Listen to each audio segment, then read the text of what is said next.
Forest and sustainable forest management must be part of a broad set of strategies that contribute to the solution.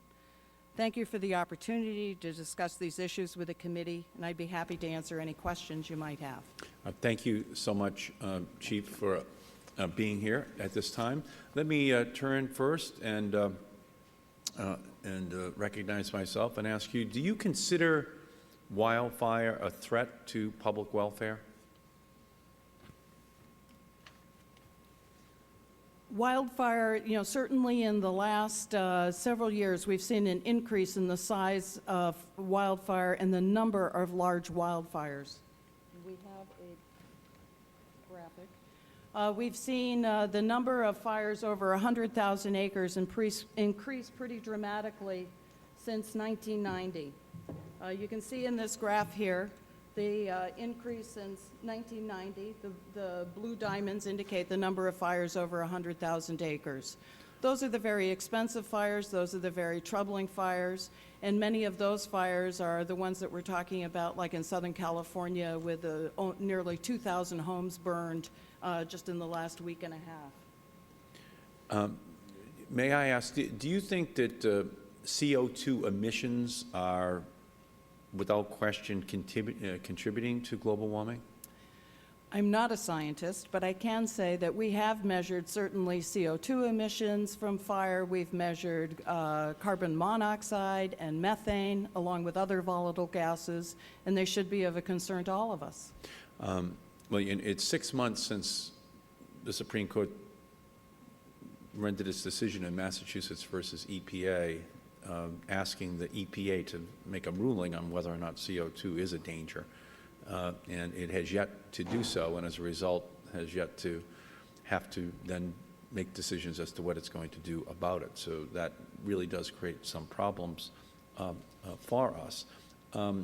I solicited some questions online yesterday, and I wanted to share one with you from someone who lives in Missouri.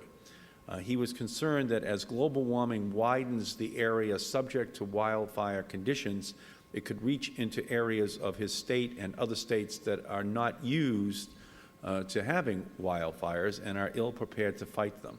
If climate change expands the number of areas at risk of wildfires, it could take many communities by surprise.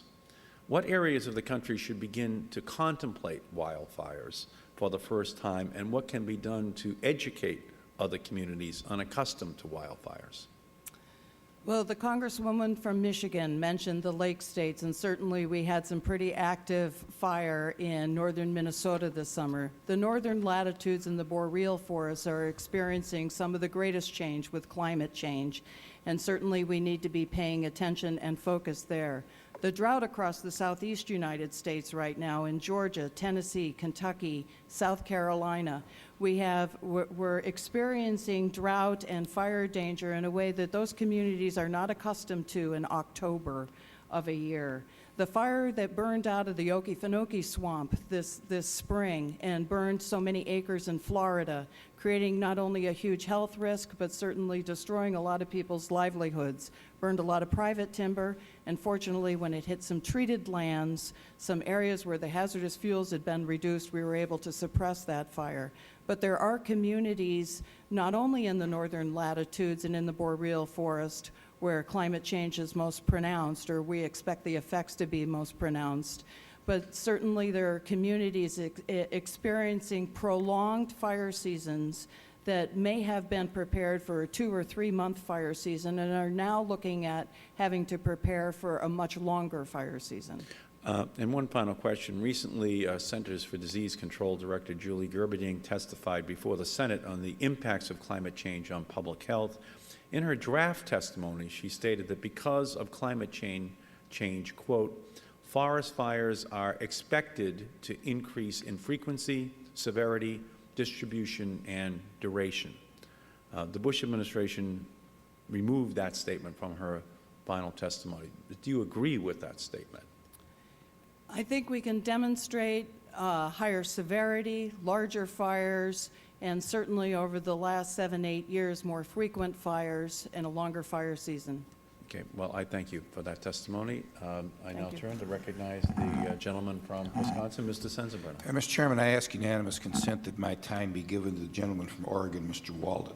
Without objection, it will be so ordered, and Mr. Walden is recognized for that purpose. Thank you, Mr. Chairman, and thank you, Mr. Sensenbrenner. Chief, I welcome your testimony today. I thought it was excellent, and I also appreciate the service you gave to the Forest Service in many states, but especially my own state of Oregon, and your days as ranger up in La Grande. We appreciate your leadership there.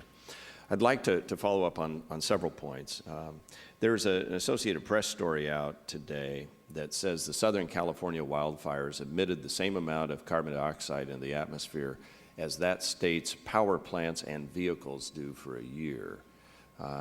Some 8.7 million tons, which is more than the entire power emissions from the state of Washington, 6.5 million tons. Clearly, these wildfires do emit pollutants into the atmosphere. And it seems to me that your agency needs additional resources and help to deal with mitigating these levels of fires we're seeing in recent years. Now, can you speak to the difference, for example, in a state like mine or a region like mine, in sort of the arid eastern side of the states of Washington and Oregon and the forest regimes there versus the western side where we don't necessarily see the same types of fire, and the importance of changing the structure of those forests to make them more compatible with their natural environment that hasn't existed for 100 years since we started suppressing fire? What do you need? What tools do you need? Does HIFRA work? Are you using it, the Healthy Forest Restoration Act? And is that adequate?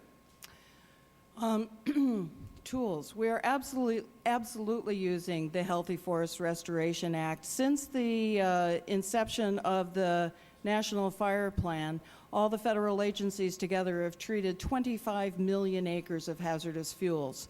That's in the original reports that set up the National Fire Plan. There was an estimated 190 million acres that were that had excessive fuels. And to date, we've been able to treat 25 million acres, working with community and community wildfire protection plans. Now, we've seen situations like the fires in Tahoe, where your agency had wanted to go in and do treatment to remove hazardous fuels and wildland-urban interface. What precluded that treatment from occurring? Well, in fact, I was able to visit the Angora fire this summer there at South Lake Tahoe, and able to visit with forest staff, able to visit with community members who had been so involved. I was able to visit with the chairman of the Tahoe Regional Planning Authority. I also asked our scientists to put together an assessment of fuel treatments in the South Lake Tahoe area. We actually conducted transects through the burned area, the areas that had been treated prior to the fire. I'm going to have to move you along a little quicker because I'm going to run out of time here. What delayed the treatment?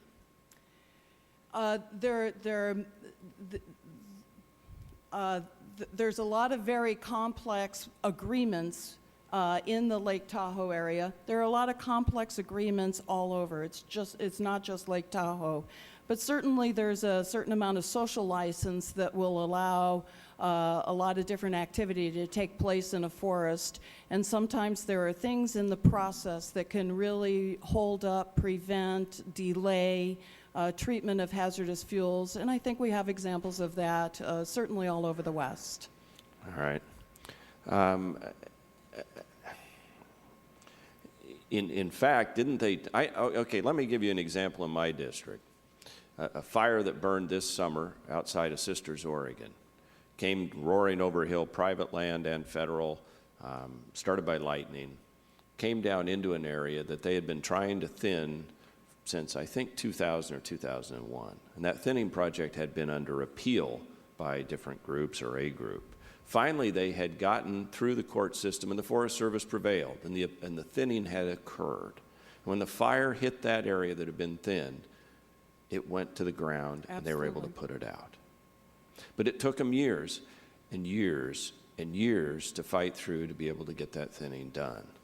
And it strikes me that much of your agency's time is still spent in litigation and fighting appeals and in the courtrooms rather than on the ground doing the treatment that your foresters are educated to provide. And can we, we're never going to get ahead of this 190 million acres of area that needs some work if you're always backlogged. And that same forest actually has HIFRA-approved projects out 5 years and yet lacks the funding to go implement some of those. So it is a funding issue, and part of that gets back to how much are you spending this year fighting fire? $1.24 billion? 1.34. And how much now have you had to dip into these other accounts on an emergency basis to pay for firefighting? We had to dip into other accounts $100 million.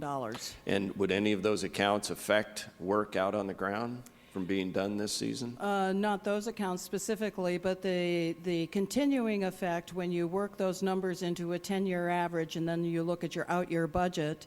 In preparing the fiscal year '09 budget, I had to find $300 million to move out of other projects to move into fire suppression to meet that 10-year average. That $300 million comes from everywhere. And does that include coming from how we maintain campgrounds and parks and Yes. other recreational activities out on the federal land that And now we're having to research. scramble or you're closing because you don't have those resources?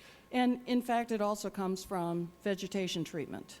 All right, then, so vegetation treatment and funding remains an issue that we need to deal with. Post-fire recovery.